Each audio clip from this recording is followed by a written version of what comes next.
जिला मुख्यालय अणुव्रत नगर मैदान में विश्व हिंदू परिषद की ओर से विशाल हिंदू शंखनाद कार्यक्रम का आयोजन हुआ। इसमें देश भर के साधु संत और सर्व समाज के लोग सम्मिलित हुए। अपने संबोधन में संतों ने धर्मांतरण, लव जिहाद, युवाओं में बढ़ रही नशे की प्रवृत्ति को सहित अन्य मुद्दों पर संबोधित करते हुए लोगों को जागरूक किया। कार्यक्रम में बैठने के लिए विशाल 3 बड़े पंडाल बनाए गए थे। इस ऐतिहासिक आयोजन में जिले भर से हजारों की तादाद में सर्व समाज के लोग पहुंचे। कार्यक्रम में आने वाले लोगों का तिलक लगाकर स्वागत किया गया। विभिन्न समाजों की ओर से आने वाले अतिथियों और श्रद्धालुओं के लिए उचित व्यवस्था की गई।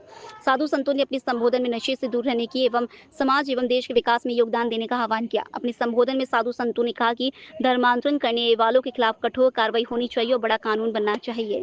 हमारा चलता है शक्ति के साथ करके दिखाया।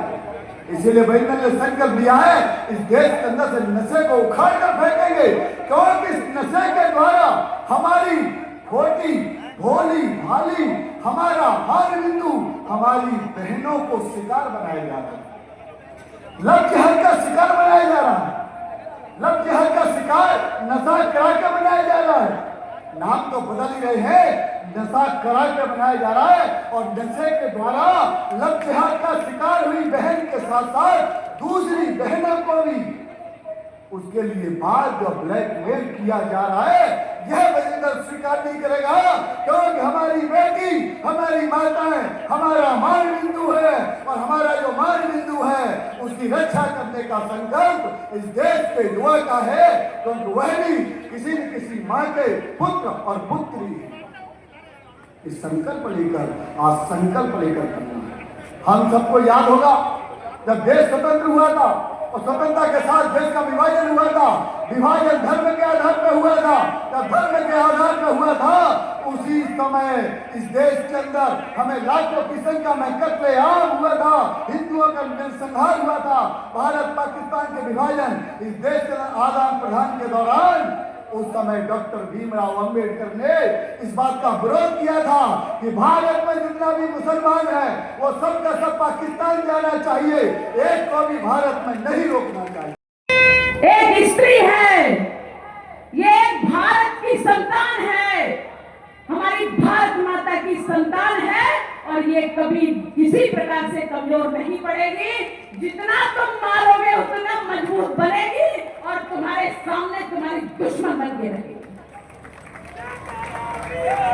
और इसलिए वो दिन आया 31 जुलाई का, उस दिन वो भगवा आतंकवाद पर लगा हुआ कलंक मिटा और पूरा केस खत्म हुआ और विजय हुई सनातन की, विजय हुई भगवा की, विजय हुई सन्यासी की, विजय हुई धर्म की। इसलिए ये विजय के हकदार हम हैं। और कितना कुठाराघात तुम करोगे, तुम्हारी तलवारों में, तुम्हारी कुरीतियों में, तुम्हारे षड्यंत्रों में, तुम्हारी चालों में, तुम्हारे छल में कितनी ताकत है, यह सनातनी जानता है और सन्यासी तुम्हें जवाब दे देगा। भारत माता की।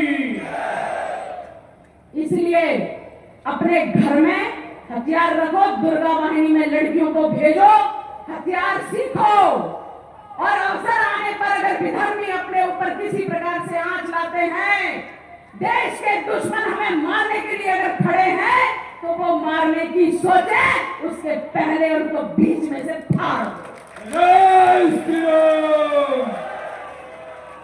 इसलिए हथियार होते हैं युद्ध के लिए, हथियार दिखावे की चीज नहीं है और हथियारों का प्रयोग तभी करना चाहिए